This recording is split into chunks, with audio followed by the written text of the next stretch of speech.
Well, I'm not going to reintroduce the gathering. You'll all have to just, when you see it again, just know that you were welcomed, that we are excited to have you here. And this is going to be 2 days of worship and fun and inspiration and Bible study, all jam-packed in these couple of hours that we have together. So I have asked Carol Press to open us up with a devotion and lighting the Christ candle. So Carol, you're on. Good evening, everyone. What's up? The theme of our gathering and of this devotional is answering God's call.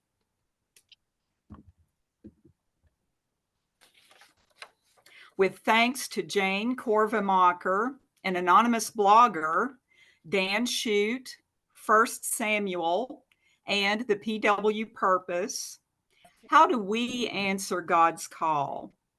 Do we readily say, "Here I am, Lord," or "Are you sure you mean me, Lord?" Do you hear God calling you in the quiet of the night, in the bustling of a busy day, or when gathered with friends at a Presbyterian women's meeting or gathering? God calls us in different ways, through scripture, prayer, people who reach out to us, situations that speak to our hearts, and creation. God is calling us every day to serve radically, humbly, and compassionately. We need to listen, trust, and be open to the unexpected. When God does call us, a "here I am" is what is desired by our Creator, who will equip us for the call. God uses our different talents and skills for His purposes and kingdom work. As we spend time with our PW sisters this weekend, let us reflect on our relationship with God as individuals and as Presbyterian women. As Presbyterian women, we are called to study God's Word, to work for justice and peace, and to care for one another and all of God's children. In what ways does God call us?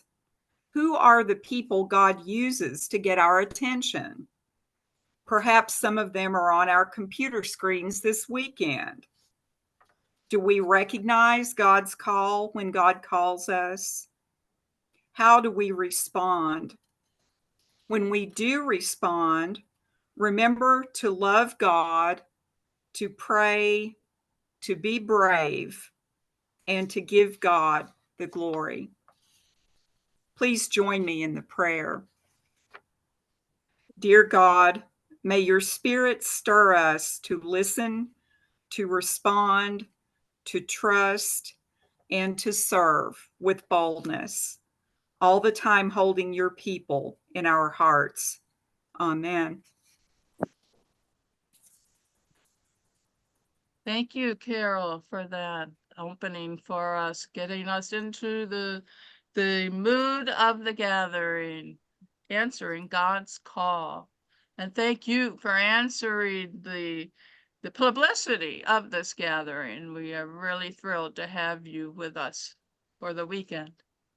So, our first presenter is someone that if you don't know her, you will by the end of today's and tomorrow's gathering. She's our Synod rep.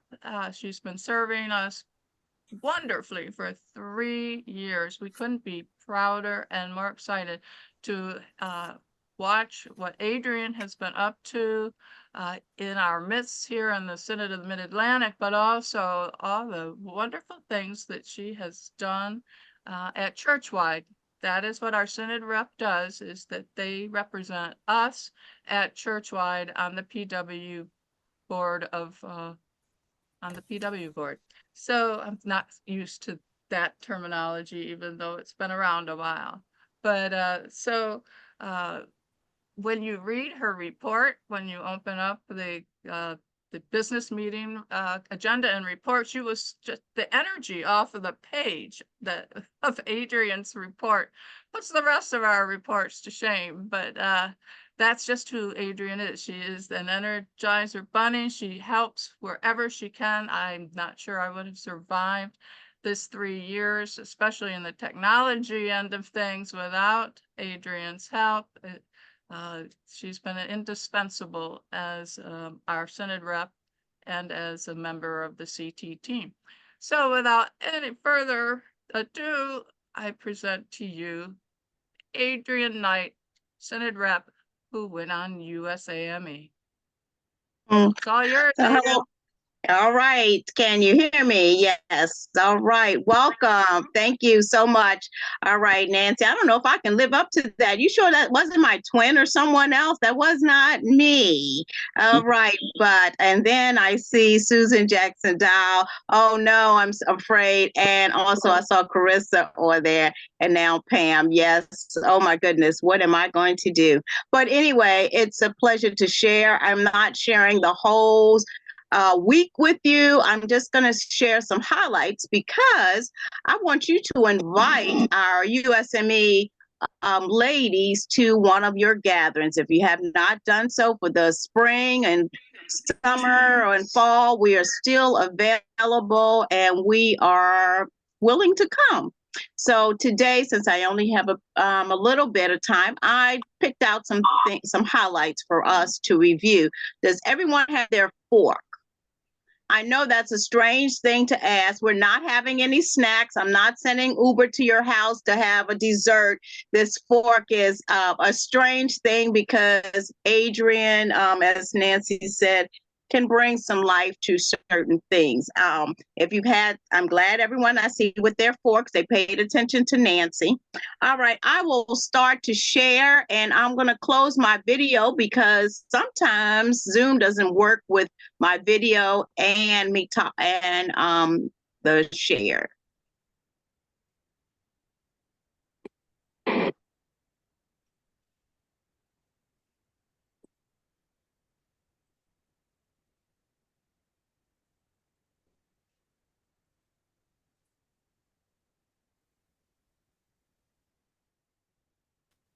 All right. Of course, we are Presbyterian women. We are everywhere. So our theme and our information for 2023 was the Arizona and the border regions that we traveled to. And our theme verse was, I am with you and will keep you wherever you go. We know when our travels and wherever we might go this summer or wherever we know that God is with us wherever we go. And we have to continue to say that. And we might even want to share that with our family as they go into this summer, as we meet them and say, I am with you. Let them know that God goes with them, and that could be our greeting and our departure. And in 2023, some of us have probably seen some of our slides already. We were to hear the stories of the Native Americans and understand what it was like to be an immigrant and who helps them experience life at the border. Of course, prayer and reflection was there. We had some worship. And we visit some of our mission partners and faithfully share stories, advocate, and connect with organizations working at the border. That was our purpose. And here are all our lovely ladies that participated from around the country. And let's see, does anyone know anyone on this slide? I see that lady Adrienne over in the corner, and Peggy is behind me. We're both from the Synod of the Mid-Atlantic.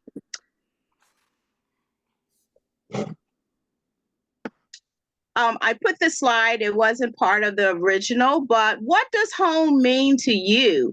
You can unmute yourself and just share what does home mean to you, because going out into to the borders, home means a lot of different things. If you want to share, what does home mean to you? Sometimes it's comfort. Place. A familiar place. Okay, thank you. Where I am Also, secured. Anyone and I have- else? Where I am secured and I have comfort. Comfort and security. Yes. Where Anyone everyone is else? welcomed. Welcome. Thank you. Anyone else? Where you feel safe. Okay. So My haven. home is you feel safe.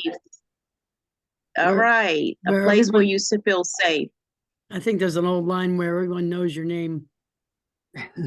Everyone Because I know knows your it's from name. That's Syracuse. a cheers. That's a cheers thing. Yes, everyone knows your name. Right. Family. Yes. My The favorite reason why I place. said because your favorite place. Okay. Family. All right. Family. Place to feel loved. All right. During the time there, we had God was in. Whoops. Loved. Okay. All right, we learned some about and we had some fun and made some hygiene kits and wrote some letters. I think Nancy also asked you all to bring a note card so that you can write a letter of encouragement on that card. Oh, I'm in there. Then you can be seen. Oh, I'm seen. Yep, I'm here. All right, Yep. Nancy, Janet we can hear Janet's all her conversation. okay. Got it. Okay. I'm not going to be available. Okay. Thank you for hosting. All right.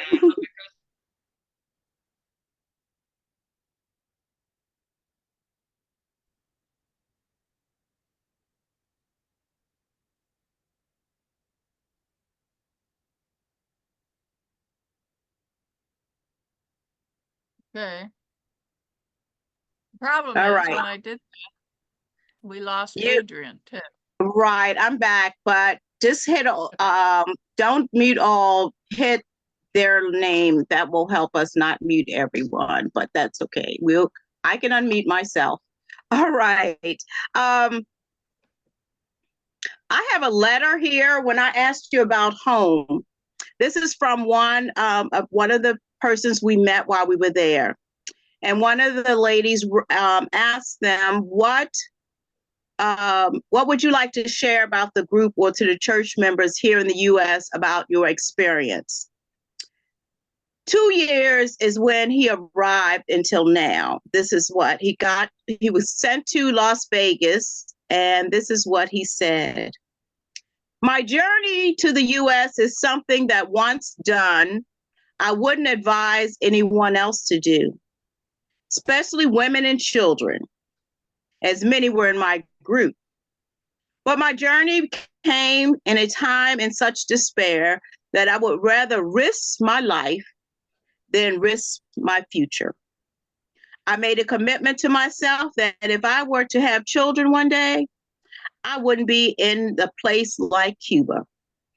My time in the U.S. has been a roller coaster full of beautiful moments and very sad ones too. The first year, I cried every night in my bed. I was far from everything and everyone we knew and unable to go back. If we wanted to adjust our status someday. There were many times when I fell sick with a bad flu or high fever and had to be treat myself because many of us were completely alone. I had a knee injury at work and spent the month unable to walk, but still had to limp a mile to the grocery store to buy food with the little savings that I had left. Within a month, I had to go back to work with unbearable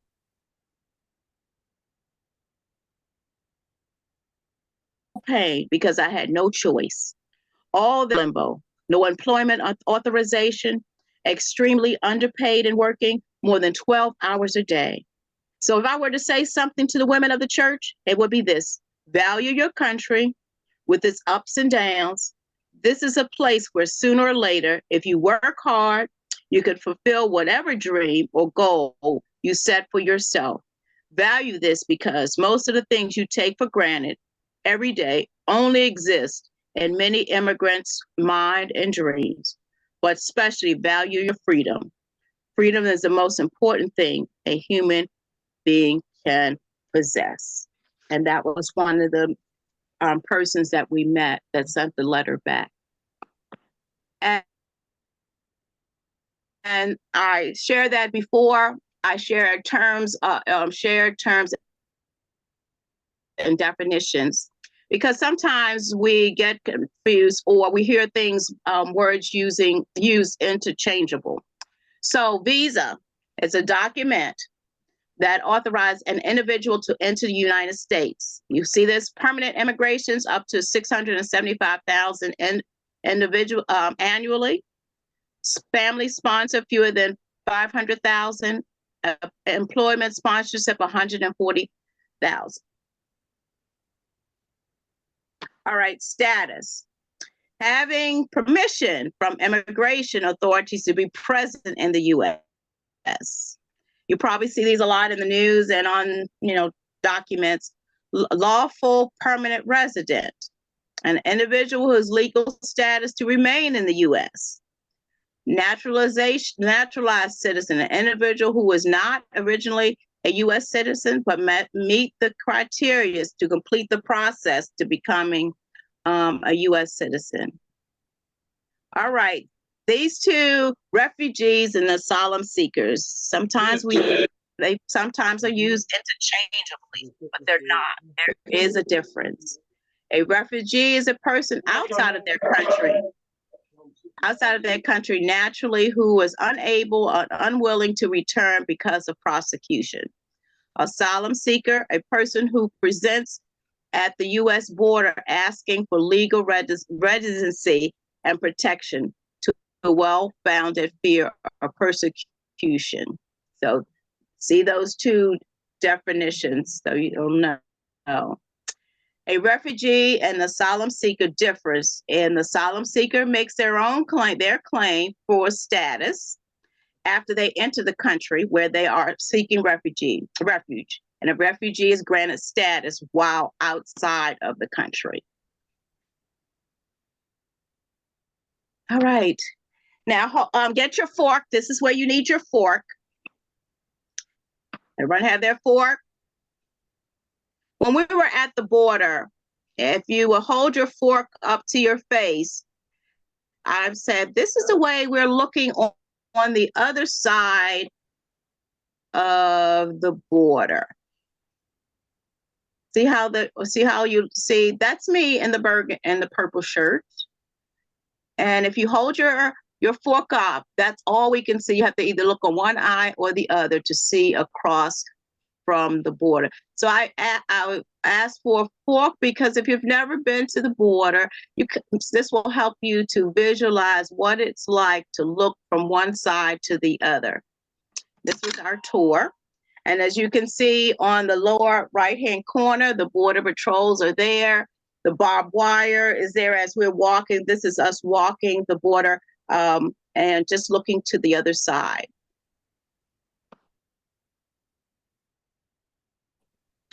There is prayer art. We had walking the border.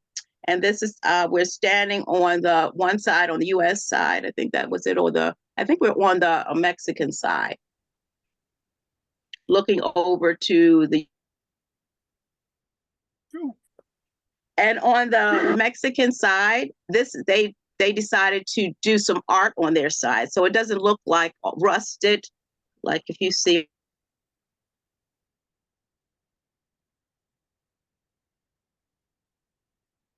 on the other side, see the brown? Let me go back, artwork on the side. Different organizations were in charge of creating the different artwork on the border wall. Every Tuesday, there's a visual, and we participated on the visual. And my next slide will show you what it was like. Over 300 people so far that have lost their lives that they know of. And listen to the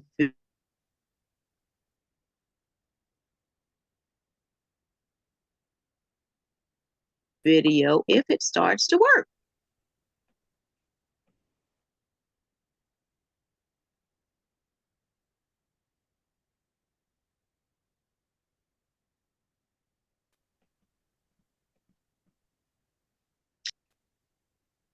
It's coming. There it is. Can you hear? If you can hear, raise your hand. Are visiting the border at Douglas, Arizona in the US and Agua Prieta, Sonora in Mexico. Our hosts here are friends at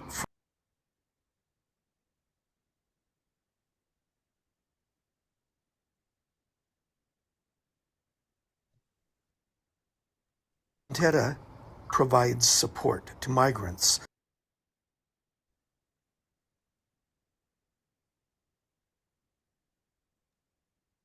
Each Tuesday, Frontier sponsors a vigil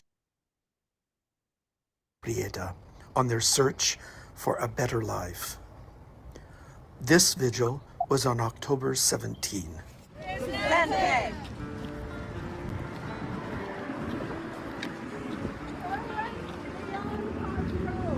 Presente.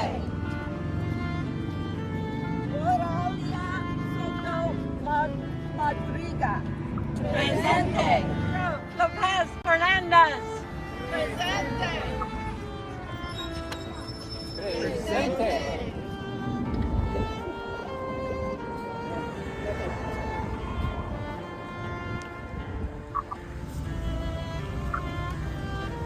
Presente.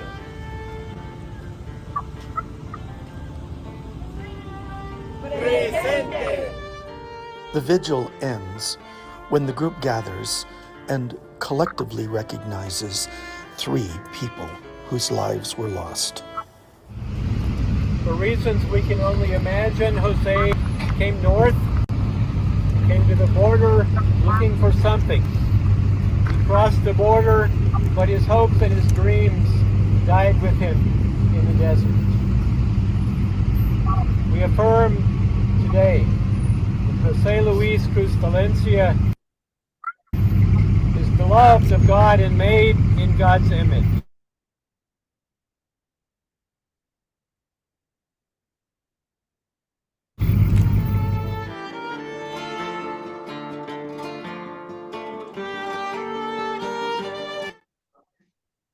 Then, of My friend course, there's always prayer for those that are behind. And this was a list of suggested readings that we read, some of us read before going on this trip. And if you would like the list, I can send it to Nancy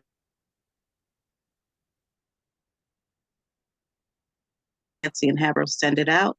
And if you're looking for someone for the fall gathering, reach out to you church-wide.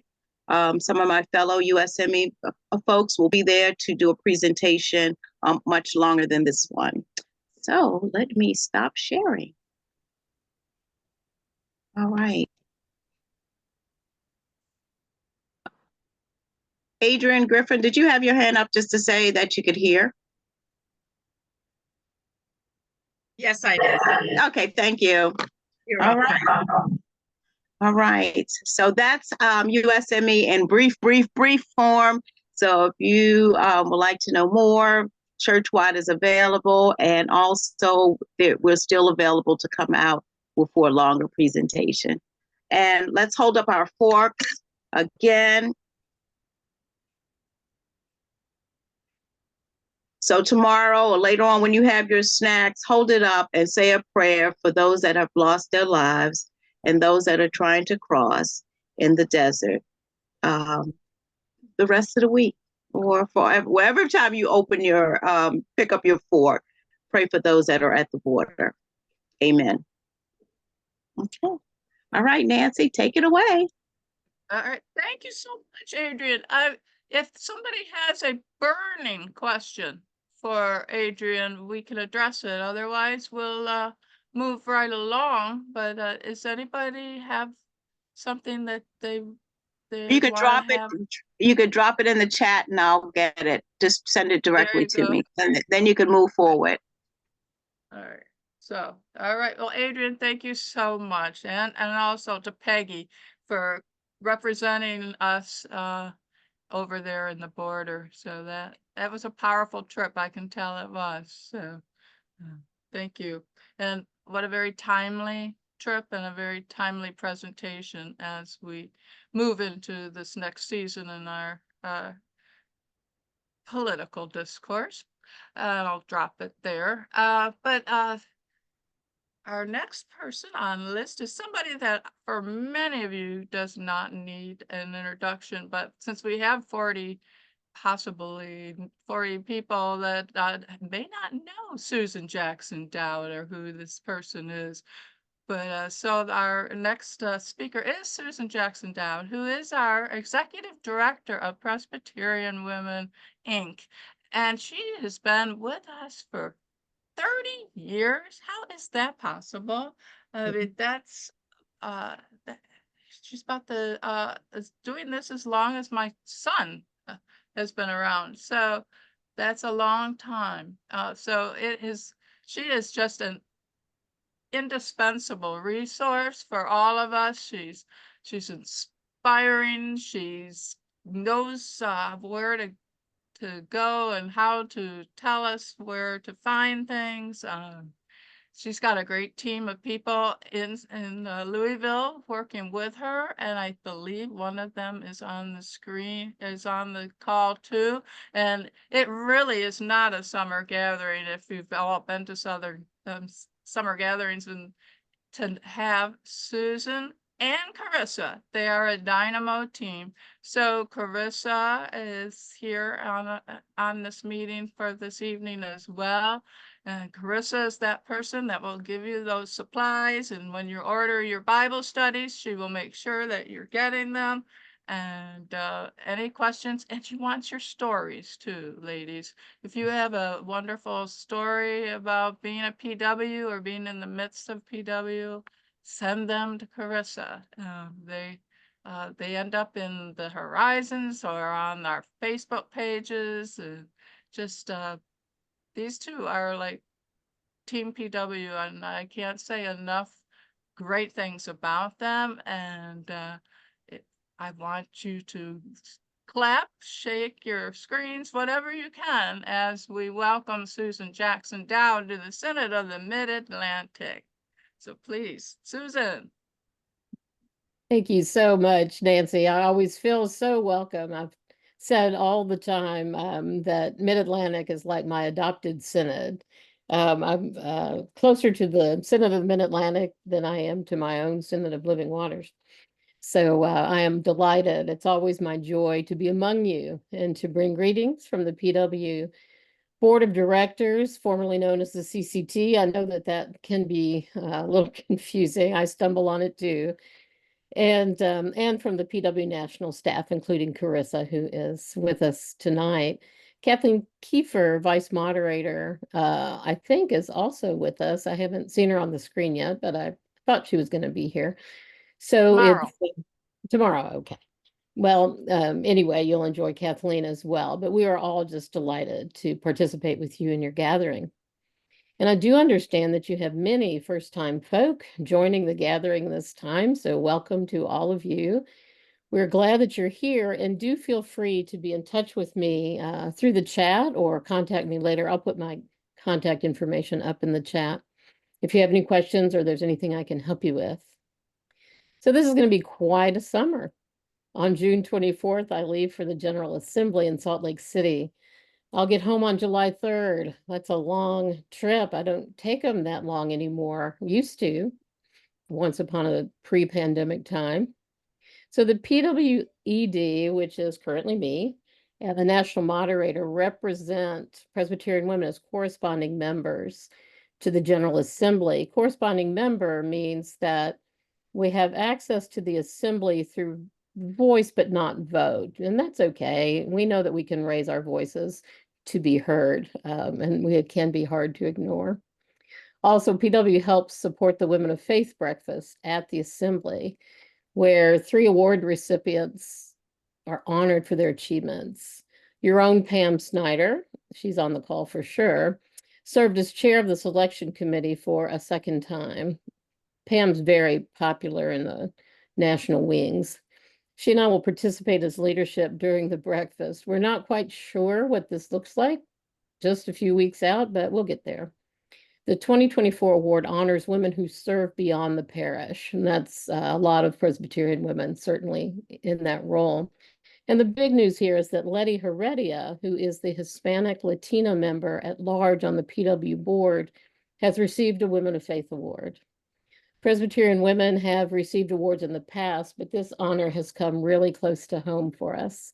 Letty will also be honored during the triennial business meeting in August.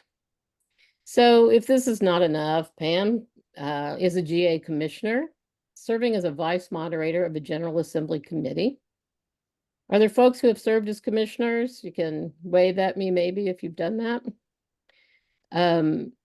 And I'm serving as the resource manager for a different committee. We both thought GA committee work was a good idea in a triennial business meeting and gathering summer. Don't you think that was a good idea?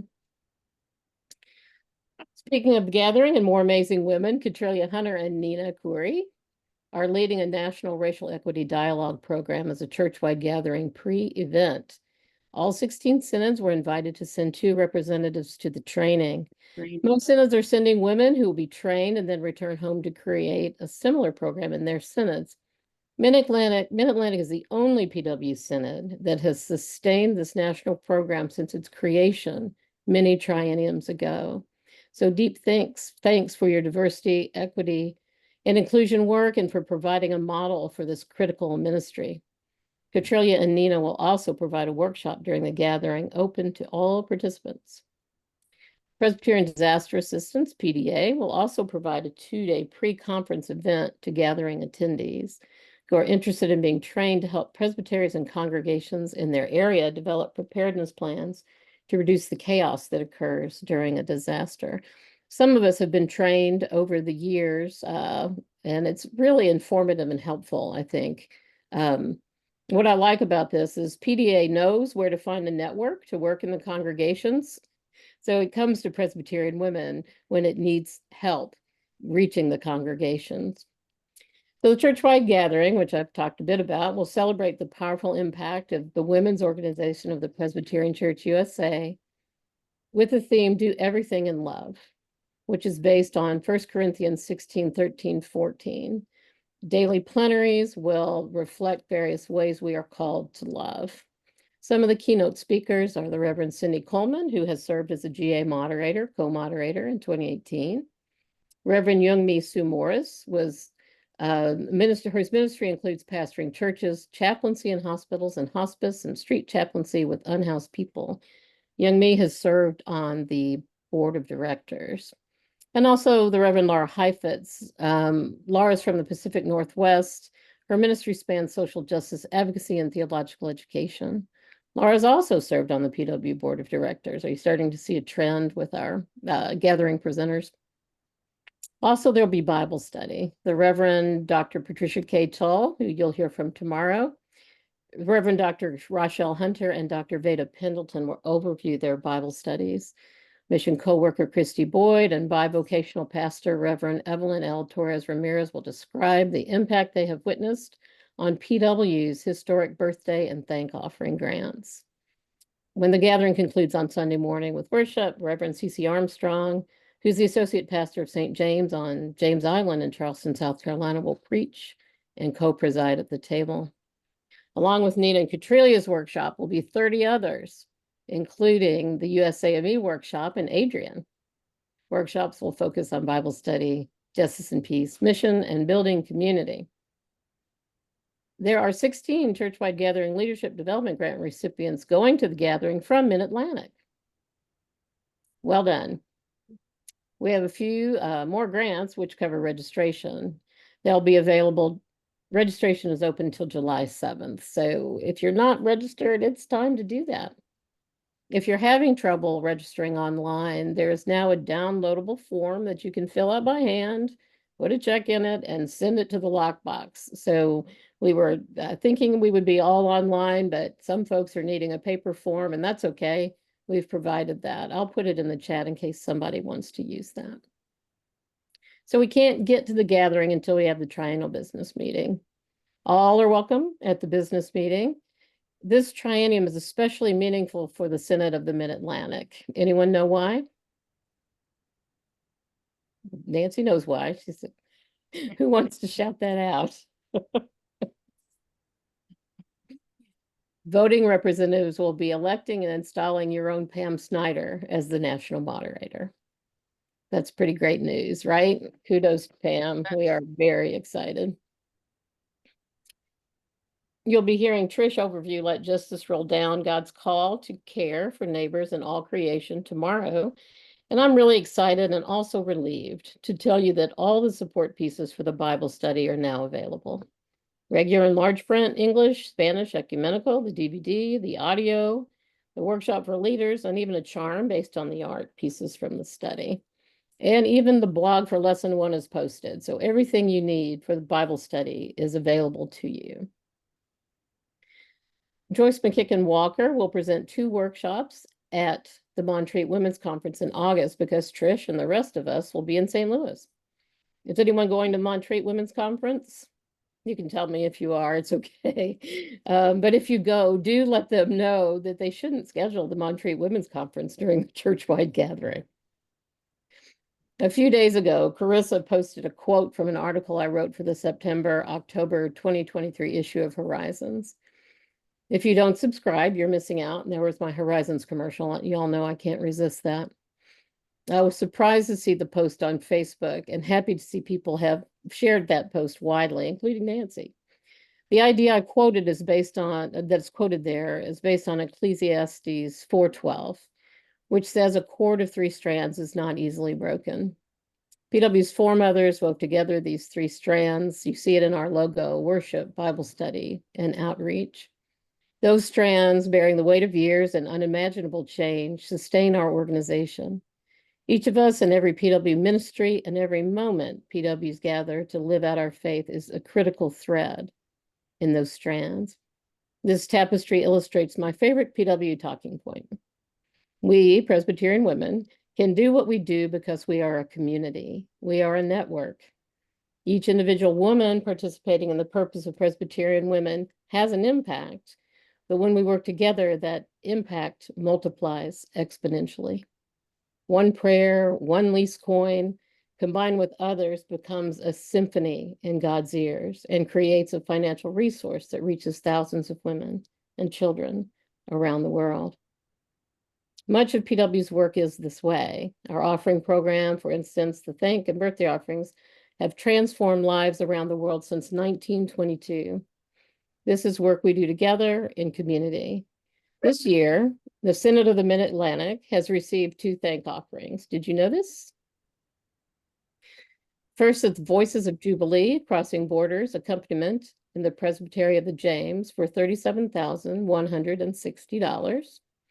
And the other is Safe Child, technology at Safe Child Advocacy Center in the Presbytery of New Hope for $50,000.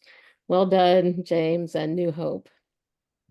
Voices of Jubilee brings together incarcerated youth and their families with mentors who have experienced incarceration and others who want to help. They provide pastoral care for youth and advocate for a judicial system that responds to harm and violence with accountability and restoration. This project provides support for youth who are in detention and in prison in Virginia, along with their families. The Thank Offering Grant will provide essential mentors. Sorry about my dogs. They really like hearing about this grant. Restorative justice, training, and hospitality dinners to create communities, to transform lives and embody the hope of the gospel, even in our harmful judicial system. Safe Child, Stop Abuse for Every Child, is the leading voice for child abuse prevention through evaluation, intervention, and treatment in Wake County, North Carolina. Specialized interviews are often a turning point in children's lives, placing them on a path to recovery. The Thank Offering Grant will provide for a purchase of discrete cameras and microphones to record interviews at the Advocacy Center. Through prevention and intervention services, this program offers children and families a safer future where they can find support and live into their true capabilities and callings. Y'all are the first, besides the recipients, to hear this, so don't tell anybody. The information will be in the summer issue of Horizons, which will be published in mid-July. So it's our secret for the moment. Together, we weave PW's enduring tapestry. Without all of us, thank offerings, birthday offerings, National Bible Study, our PW organization would not be possible. What we do individually and together matters. Thank you for your time. I hope you will meet me in St. Louis. Thank you, Nancy. Back to you. Oh, thank you, Susan, so much. And what a wonderful secret to have to keep quiet, that we have 2 thank offerings. Oh my gosh, that is awesome. So have no doubt that that second and third mile giving that you all do on behalf of Presbyterian women does a lot of good work around the country and around the world. So we appreciate that. There's something that you said that I wanted to react to, and now, darn it, now I can't remember what it was. I should have written it down. But do join Susan and Carissa in St. Louis with Pam. And so, yeah, so we do know that Pam is going to be elected as the new moderator of church-wide Presbyterian women. That is exciting, isn't it, ladies? And let me see if this is gonna work. Just a sec.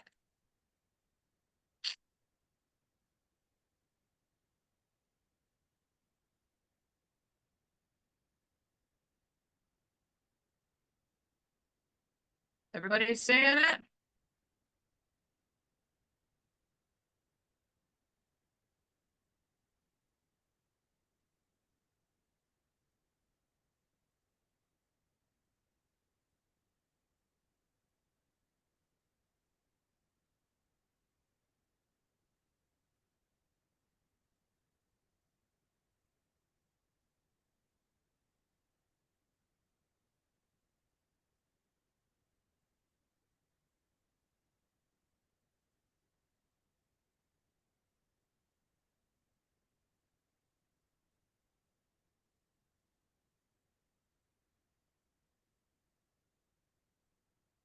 Let's do that again. It's too exciting. So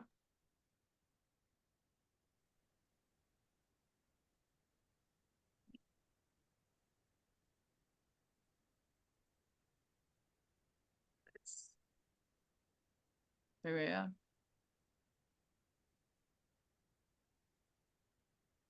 I'm new to all this crazy technology that's available. I hope you're seeing it big. I can't tell. So Nancy, did it have sound? no, there's no sound. I can't do sound yet. I have to. That's another whole level for me. But and now it's not even advancing.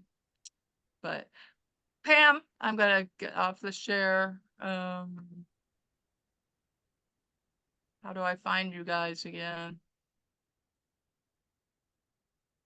Just close out of your PowerPoint. I'm trying. Click in Stop your sharing. and you'll There we go. Now I'm back. So, Pam, we are very, very excited that you are, and I can't even imagine a person more worthy of being called for being our next moderator of the Presbyterian Church Presbyterian women than you. And is Catrilia on?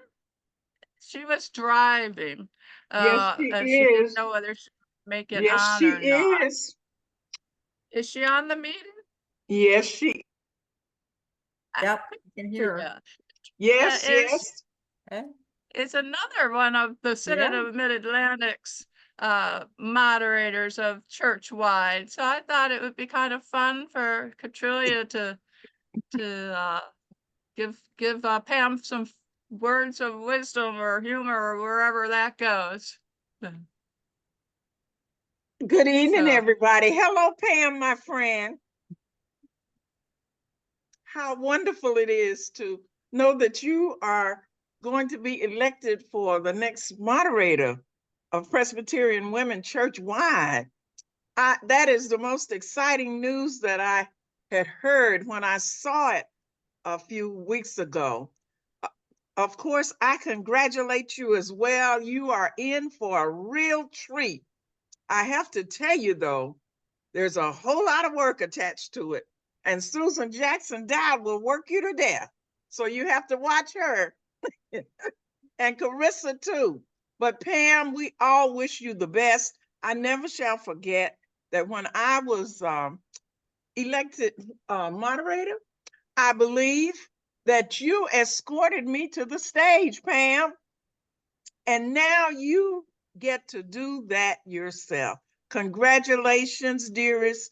And as Nancy said, if any of us can do anything to help you, please know that we will. Blessings, blessings every day. Thank you, Katrillia. I was sitting here thinking, as I have thought so many times when people have asked me why I have done a lot of the things that I've managed to do with PW. And a lot of times your name is mentioned there because I do remember walking up on the stage with you when you became moderator, and you've been such a tremendous impact and mentor for me over the years. And when I think about the Commission on the Status of Women and going to New Orleans after Katrina and things, those were things that I heard you get up at a Synod summer gathering and talk about. And I remember talking to you afterwards and saying, gosh, I would love to do those things, but I just don't think that's me. I don't think I can do them. And you set me straight immediately that I could do those things. If I had the desire, I could do them. So thank you so much for your encouragement, and thank you all for your support. I know it's going to be an active 3 years. The world is changing and we are adapting with the changes in the world and the church, and it will take all of us. So I'm so proud to be able to say that I'm Presbyterian woman from Synod of the Mid-Atlantic. And I would be really remiss if I didn't say I have to thank Shelda Wills too, because years ago, Shelda approached me one night at Massanutten with an opportunity for PW leadership. And once again, I said, oh, I've never done that before. I can't do that. And she didn't let me walk away from that role either, which was Synod moderator. So thank you all for your continued, I'll just say, support and confidence in my leadership ability. And thank you all for all you've done to help prepare me to get where I'm going now. So thank you. And thank you, Nancy. I'm very touched. Thank you so much for doing that. It's my honor. Okay. So thank you, Pam, and thank you, Katrillia, for joining us, even though you've been on the road all day. Susan gave me a wonderful job description of what the national moderator does, and yeah, it's quite a fun little job description you have ahead of you, Pam. But what I like is the extra things that Susan shared with me, and that was that you're going to spend a whole time in Louisville and an inordinate amount of time on Zoom. But you will be representing and interpreting PW nationally and internationally through keynotes, workshops, worship, sermons, installations, and whatever anyone asks you to do. But and you'll be raising funds and helping to increase participation while leading us in a shrinking church with fewer resources. But if anyone can turn that around, or at least guide us through such a such a time, it's going to be Pam. And so you're going to be navigating joys and conflicts, and you're celebrating the PW past, present, and future of this wonderful organization that indeed has transformed the lives of countless people and still has so much to offer the world. So thank you, Pam. So, oh, and Susan, I just remember what it was I was going to comment about about your talk is that if you read the reports and you read the moderator's report, part of that quote that Susan read is in my report because it resonated with me as well. And so if you think we're colluding with you all on all of these things, it's just the spirit is working. And sometimes the spirit's energy is shining through. And I think that's happening at this gathering. Okay.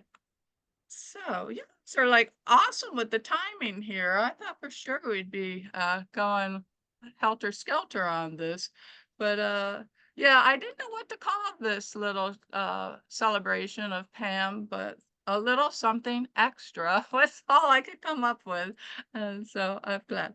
So ladies, if there's any need for a stretching of your legs or other things, I was on a trip recently, and the guide on one of our tours, what did she call it? She goes, if any of you have the need to refresh your inner harmony, this is the time to do it. So how about we give 5 minutes, let's see, looking on the computer clock, if we can be back at, well, like it says, 8:05. We'll begin right away with our mission speaker, Betsey, who you are going to love. So don't just stretch, but come right back. All right. And feel free to chat with one another now if you would like. Okay. Congratulations, Pam. How are you? Hi, Thanks, Jane. Carol. It's so Hi. great to see you. It's been good to too see you. long. I know. And Jane, she's over my roomie at General Assembly. I know. We had the best time We had together. the best times, and there's Millicent too. It's good to see you all. I've had a rough couple years, but I'm back to not normal, but good. You're looking good. I am. You're looking really, really good. As long as I'm sitting, I'm terrific. Congratulations, Pam. I can't think of anybody who deserves it more. Oh my, thank you. I thought in retirement I know. beyond all this. Well, they wrote me last week and asked me to be secretary of the Synod. And I said, I just can't do that to my husband. I just can't put another thing on him. But in my heart and in my head, I can handle it. But physically, you just gotta say you can't sometimes. But you'll do good. And if we can help, holler. Thanks. I want to have you over. Will you come and stay at my house if we I'd have love to. Yes. Okay. Good. Hi, Susan. I love seeing Susan Jackson-Dowd. How are you, Hey, dear? Carol, it's great to see you I and know, James and everybody. I miss She's everybody. one of the, as long as she's there, I was willing to do this new role. So. Oh, I swear to goodness, absolutely. And when they said she's been around for 30 years, I was like, how long have we been around? Or I've been around. I turned 80 this year. I can't believe that. What? No way. I know. 80. Amazing. It goes. No, one by of the first fast. things I asked when I was approached with this was, I need to know if Susan's still going to be there. Absolutely. Oh, yeah. Very flattering, Pam, but oh, I mean it. There's some people when you find out they're going to retire, you go like, oh no. how do we do this? Not yet. No, you're too young. You're too young. Don't be in any hurry, Susan. I'm not. No worries there. As long as PW can stand me, I'll hang around. Can we get that in writing? Yeah, Notarized. You have witnesses. That's right, quite a few, apparently, about 83, it looks like. At our local PW thing, I'm on the coordinating team, so, and I just tell them I'm the cheerleader, you know, I installed the officers last week and all that. But I said, I'm the cheerleader, you know, I was there in 88 and we were things before, but I was there in 88 at Purdue and I'll just always be the cheerleader, but it's amazing how many the ladies do not understand PW higher than the local church, you know, so we just got. It's a great reason to go to a church-wide gathering. I It's a know. wonderful experience. I think this is my second. I won't go. I woke up one night, the girls, even the girls like Roxanne and Sharon Goddard, no, we're gonna drive. They're gonna drive so that it would be easier for me with the walker and all. And I was getting so anxious. It's really hard. My husband's not used to Carol Coy being anxious about anything. And but I've been very anxious. And I woke up in the middle of the night, you know, for a bathroom call. And I think God spoke to me and he just said, Carol, you were there when it was the best it ever was. And you were there when you were the best you ever were. Why are you doing this to yourself? And so I just had to give up the ghost. You know, it's like, it's just not worth it. Just the thought of going across the road from the one place to the other. What if I needed to rest or something? So I'm not whining. I just decided like, no, maybe not this year. Maybe not. So we'll see. But I was there for a lot of them with y'all. And you really were. You served on the national board. I know. So I loved it. It's a highlight of my life. Yep. Well, we'll miss you, Carol. Thank you. I certainly understand. I didn't see Carissa, but I was going to say hi to her too, but She's here somewhere. yeah. Girl, I'm here. There she is. Quiet. Hi, Carissa. There's Carissa. How are you? How are you? I sent my girlfriend, she and I always roommate. We were in New Jersey together and all that, and we went to Purdue the first time. And I sent her birthday money, and I sent her a check. I said, here's towards one of the books that you buy at Churchwide, you know, because I used to come home with stacks of books from Churchwide. Now you can just go online and order them, so you don't have to be lugging them all over the place. But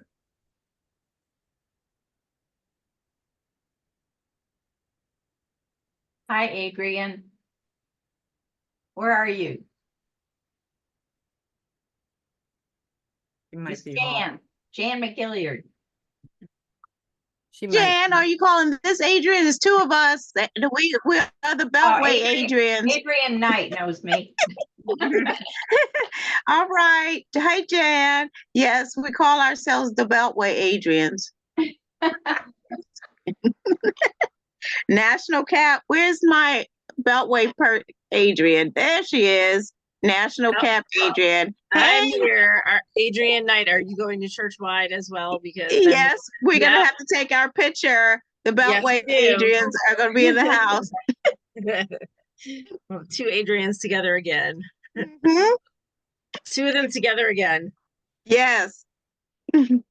So Adrienne Knight, you're soon going to be claimed by Presbytery of the James. You've been doing so many things down here. No, with the PW people and the James, yes. I guess that'll be my new home.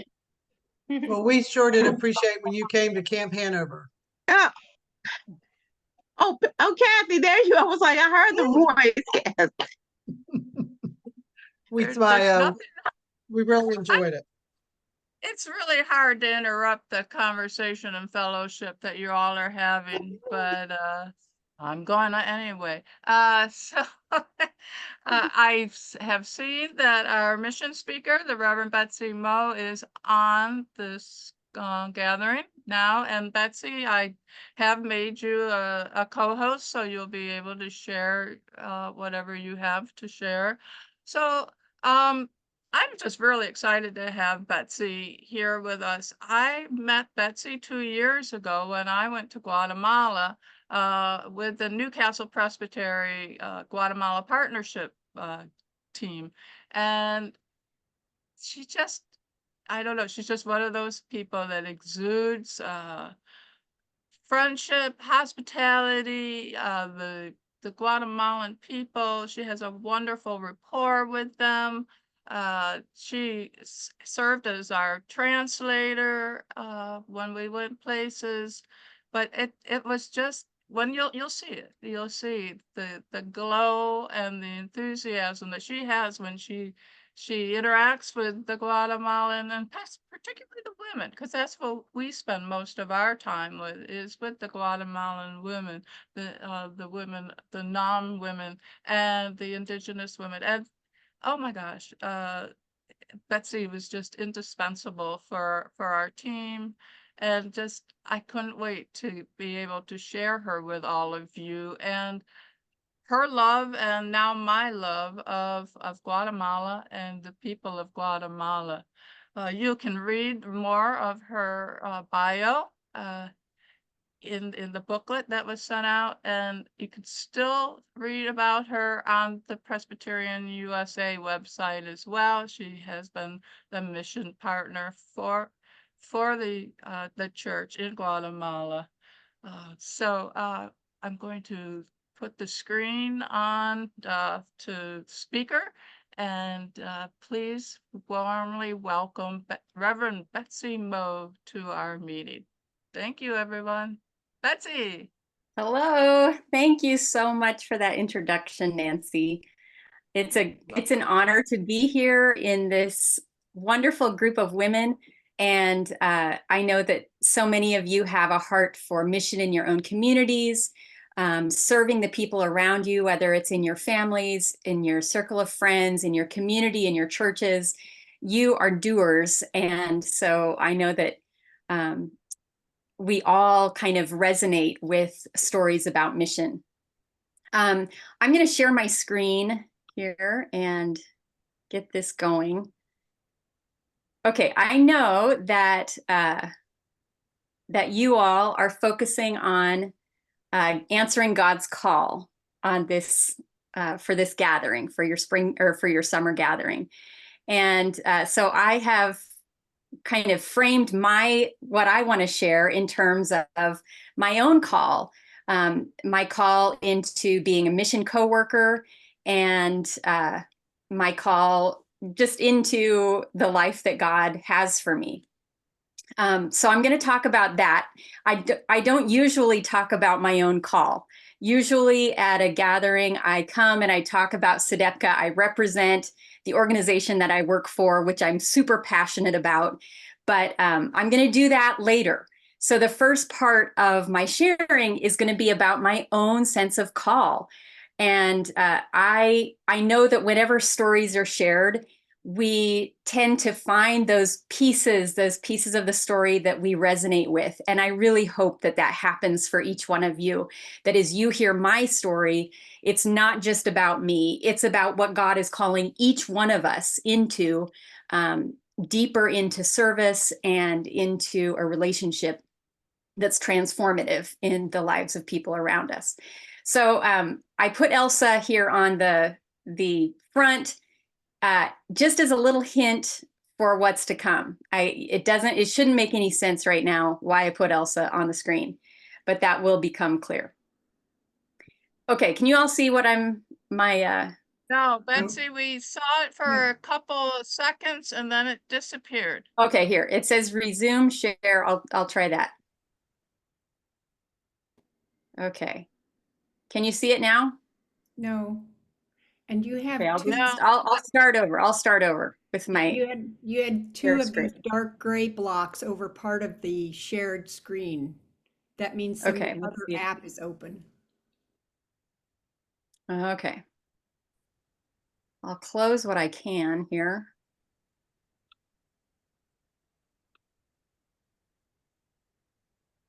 Okay.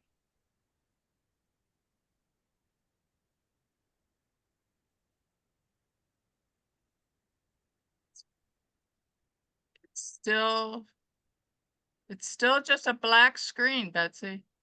So weird because we did see it. Yeah, okay. Let's see here. I'm going to try closing other things. Hold on. Okay. You know how to use share portion of screen? That's usually quite successful. Share a portion of it?